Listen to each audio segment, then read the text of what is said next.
আসসালামু আলাইকুম ওরহমতুল্লাহি ওবারাকাতুহু। আপনাদের সকলকে আমার চ্যানেলে শুভেচ্ছা জানাই।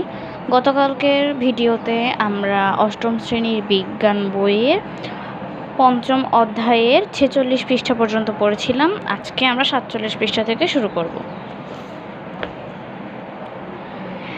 এখন আমরা শুরু করব হরমোনের ব্যবহার দিয়ে। অক্সিন ও অন্যান্য কৃত্রিম হরমোন শাখা কলমের মূল উৎপাদনে সহায়তা করে। মানে অক্সিন এবং অন্যান্য যে হরমোনগুলো আছে যেগুলো কিন্তু কৃত্রিম, অক্সিন আর কৃত্রিম হরমোনগুলো শাখা কলমে মূল উৎপাদনে সহায়তা করে। ইন্ডোল অ্যাসিটিক অ্যাসিড এক ধরনের অক্সিন। এটা একটা important line. Indole acetic acid এটা একটা অক্সিন, ক্ষতস্থান পূরণে সহায়তা করে। এটা যে কোনো ক্ষতস্থান পূরণে কিন্তু সহায়তা করে। অক্সিন প্রয়োগের ফলে মোচন বিলম্বিত হয়। বিভিন্ন উদ্দীপক যেমন আলো, পানি, অভিকর্ষ ইত্যাদি উদ্ভিদের বৃদ্ধিকে প্রভাবিত করে।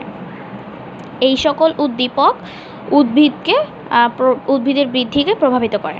এবার আমরা পড়ব স্নায়ুতন্ত্র, পার্ট 4 থেকে 5। এটা একটা ইম্পর্ট্যান্ট টপিক। এটা কিন্তু যতটুকু আমি দাগাতে বলবো ততটুকুই কিন্তু মুখস্থ করতে হবে। বিজ্ঞান এমন একটা বিষয় যে বিষয়ে বানিয়ে লেখা যায় না। এটা বইয়ে যা আছে হুবহু লিখতে হয়। একটা কিছু এদিক ওদিক করলে কিন্তু এটার অর্থ বা মিনিং সেটা কিন্তু উল্টোপাল্টা হয়ে যেতে পারে।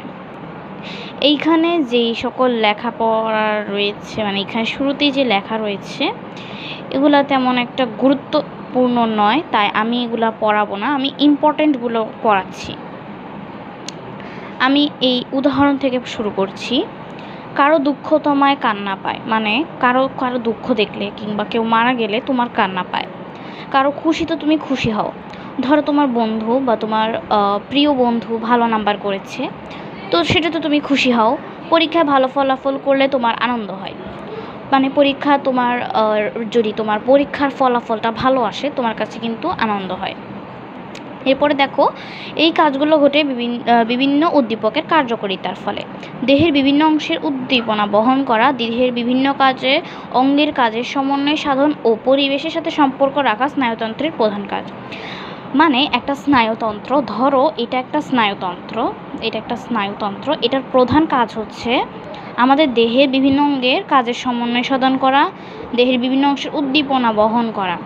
উদ্দীপনা বলতে যেটাকে হচ্ছে যে আমাদের শরীরের যেই কাজ সংঘটিত হয় সেটাকে উদ্দীপনা বলে। মানে উদ্দীপনা বলতে ধরো তোমার হাতে একটা মশা বসলো, তুমি কিভাবে বুঝলে? তুমি উদ্দীপনার মাধ্যমে বুঝতে পারলে।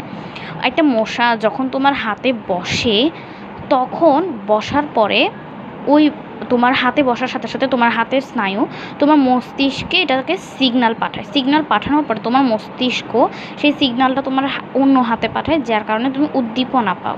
এটাই হচ্ছে উদ্দীপনা। এরপরে দেখো, প্রাণীদেহে যে তন্ত্র দেহের বিভিন্ন অঙ্গের সংযোগ রক্ষা করে বিভিন্ন জৈবিক কার্যাবলী সমন্বয় সাধন এবং উদ্দীপনায় সাড়া দিয়ে উপযুক্ত প্রতিবেদন সৃষ্টির মাধ্যমে পরিবেশের সাথে সম্পর্ক রক্ষা করে তাকে স্নায়ুতন্ত্র বলে। আচ্ছা, তোমরা স্নায়ুতন্ত্র কাকে বলে এখান থেকে যেতটুকু দেওয়া আছে এতটুকু পড়বে। স্নায়ুতন্ত্রের প্রধান অংশ হলো মস্তিষ্ক হলো স্নায়ুতন্ত্রের প্রধান অংশ। এটা কিন্তু এমসিকিউ কিংবা জ্ঞানমূলক প্রশ্নে আসতে পারে। এরপর দেখো, উন্নত মস্তিষ্কের কারণে মানুষ সৃষ্টির সেরা জীব হিসেবে পরিগণিত হয়। মানুষকে কিন্তু আশরাফুল মাখলুকাত কিংবা সৃষ্টির সেরা জীব হিসেবে গণনা করা হয়। মস্তিষ্ক অসংখ্য বিশেষ কোষ দ্বারা গঠিত। এরা নিউরন বা স্নায়ুকোষ নামে পরিচিত। মস্তিষ্কে যেসব কোষ দ্বারা গঠিত এদেরকে নিউরন বা স্নায়ুকোষ বলে। ওকে, এবার আমরা পড়ব নিউরন বা স্নায়ুকোষ। স্নায়ুতন্ত্রের গাঠনিক ও কার্যকরী একককে স্নায়ুকোষ বা নিউরন বলে। মানে স্নায়ুতন্ত্রের গাঠনিক ও কার্যকরী একককে স্নায়ুকোষ বা নিউরন বলে। যে গাঠনিক ও কার্যকরী একক যেটা থাকে সেটাকে স্নায়ুকোষ বা নিউরন বলে। নিউরন মানবদেহের দীর্ঘতম কোষ। এই যে এখানে পাশেই কিন্তু নিউরনের চিত্র দেওয়া আছে। এটা মানবদেহের সবচেয়ে দীর্ঘতম কোষ। নিউরন প্রধানত দুইটি অংশ নিয়ে গঠিত, যথা কোষ দেহ, প্রলম্বিত অংশ। এই দেখো, এইখানে কিন্তু কোষ দেহ দেওয়া আছে। এটা কোষ দেহ, এই যে এই পুরো অংশটা, অর্থাৎ এইখান থেকে শুরু করে এইখানে যে শাখা প্রশাখার মতো বেরিয়ে গেছে এইটুক পর্যন্ত হচ্ছে কোষদেহ। আমার যা মনে হয় হতে পারে এটা প্রলম্বিত অংশ। ওকে, এরপরে কি আছে দেখো, কোষদেহ। কোষদেহ নিউরনের প্রধান অংশ। এই কোষদেহ যেটা, এটা হচ্ছে নিউরনের প্রধান অংশ। কোষদেহ বিভিন্ন আকৃতির হয়, যেমন গোলাকার, ডিম্বাকার, নক্ষত্রাকার। কোষদেহ কোষ আবরণী সাইটোপ্লাজম ও নিউক্লিয়াস দ্বারা গঠিত। এই যে এখানে দেখো, কোষদেহ নিউক্লিয়াস ও সাইটোপ্লাজম দ্বারা গঠিত। এরপরে দেখো, এই কোষে সেন্ট্রিওল থাকে না। কোষ দেহে সেন্ট্রিওল থাকে না, তাই এরা অন্য কোষের মতো বিভাজিত হয় না, মানে এরা একটাই। অন্যান্য কোষ কী হয়, ধরো এটা একটা কোষ, এটা আস্তে আস্তে ধীরে ধীরে সংকুচিত, মানে ধীরে ধীরে এটা সংকুচিত হতে থাকে। এভাবে সংকুচিত হতে হতে একটা সময় এটা ভেঙে দুটো কোষের সৃষ্টি করে। এইভাবে এই দুটো ভেঙে আরও চারটা সৃষ্টি করে। কিন্তু যেহেতু এখানে সেন্ট্রিওল নেই, সেন্ট্রিওলের মাধ্যমে কিন্তু মূলত কোষ বিভাজিত হয়, কিন্তু এখানে সেন্ট্রিওল না থাকায় এটা কিন্তু বিভাজিত হতে পারে না। তোমরা ভালো করে দেখলে বুঝতে পারবে এখানে কিন্তু সেন্ট্রিওল নেই, তাই এখানে কোষ বিভাজিত হতে পারে না। এর পরবর্তীতে দেখো, প্রলম্বিত অংশ। কোষ দেহ থেকে উৎপন্ন শাখা প্রশাখাকে প্রলম্বিত অংশ বলে। এই যে কোষ দেহ থেকে উৎপন্ন এই শাখা প্রশাখা যেটা, সরি আমি ভুল বলেছি, আমি ভেবেছিলাম এটা প্রলম্বিত অংশ, এটা প্রলম্বিত অংশ। এই যে শাখা প্রশাখা এগুলোকে প্রলম্বিত অংশ বলে। এগুলোর আবার এক একটির কিন্তু এক একটা নাম রয়েছে, এক একটার এক এক রকম নাম, কিন্তু পুরোটাকে একসাথে কিন্তু প্রলম্বিত অংশ বলে। এক একটা শাখা প্রশাখার এক একটা নাম, সবগুলার একসাথে প্রলম্বিত অংশ বলে। এবার দেখো, প্রলম্বিত অংশ দুই প্রকার, যথা অ্যাক্সন, ডেনড্রন। অ্যাক্সন, ডেনড্রন এখানে হয়তো দেওয়া আছে, এই দেখো এইখানে অ্যাক্সন দেওয়া আছে, ডেনড্রন দেওয়া নাই। এরপরে দেখো,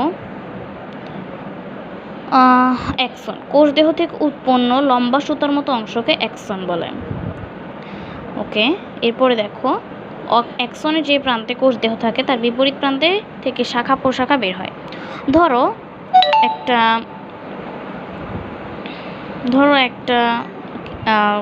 অ্যাক্সন, ধরো এটা একটা অ্যাক্সন, এটা একটা মানে ধরো শাখা প্রশাখা, এটা একটা অ্যাক্সন। এটা হচ্ছে যে একটা অ্যাক্সন, এটার যে প্রান্তে কোষ দেহ থাকে, ধরো এটার এই প্রান্তে কোষ দেহ আছে, এটা অ্যাক্সন, এই প্রান্তে কোষ দেহ আছে। যে প্রান্তে কোষ দেহ থাকে তার বিপরীত প্রান্ত থেকে শাখা প্রশাখা, এই যে এইখানে ধরো কোষ দেহ, এইখানের বিপরীত প্রান্ত হচ্ছে এটা, এখান থেকে কিন্তু শাখা প্রশাখা মূলত বের হবে। বুঝতে পারছো বিষয়টা? এরপরে দেখো, সাধারণত একটি নিউরনের একটি মাত্র অ্যাক্সন থাকে। ডেনড্রন। কোষ দেহের চারিদিক থেকে উৎপন্ন শাখাগুলোকে ডেনড্রন বলে। এগুলো বেশি লম্বা না, ডেনড্রন থেকে সৃষ্ট শাখাগুলোকে ডেনড্রাইট বলে। এদের দ্বারা স্নায়ুতরণা নিউরনের দেহের দিকে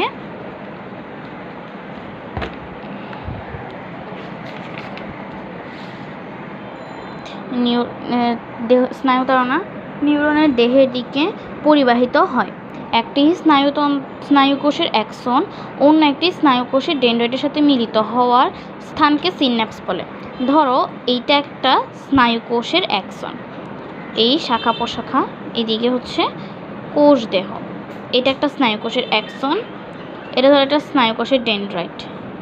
ধরো এইটা যে মিলিত হচ্ছে, যে মিলিত হওয়ার যে এই যে স্থান, এটাকে কিন্তু সিন্যাপস বলা হয়। এই সিন্যাপস কাকে বলে, এটা এমসিকিউ কিংবা জ্ঞানমূলক প্রশ্নে আসতে পারে। এরপর দেখো, সিন্যাপসের মাধ্যমে স্নায়ুতরণা ও স্নায়ুকোষ থেকে স্নায়ুতরণা এক স্নায়ুকোষ থেকে অন্য স্নায়ুকোষে পরিবাহিত হয়ে উদ্দীপনা বহন করে।